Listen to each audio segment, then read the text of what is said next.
यांच्या नेतृत्वाखाली long march या ठिकाणी आला होता. ते आशिष वाकोडे श्री लॉंग मार्चचे सिद्धार्थ भाराडे, रवी सोनकांबळे, भीमरावजी हत्ती लॉंग मार्च संयोजक श्री सुधीर साळवे, विश्वजित वाघमारे, प्रतीक वाबळे, ललित कांबळे, संजीवनी भराडे,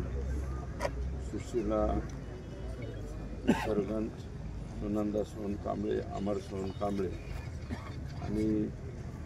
नाशिक येथील ताराचंद मुकमल, स्वराज नंद, दीपक पगारे, विवेक तांबे, विशाल पाडमुख,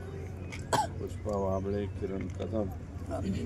रमेश कदम, बाबाजी केदारे, विनय कटारे, अक्षय माळी, मनोहर पगारे,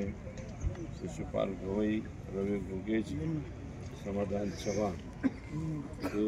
सर्व कार्यकर्ते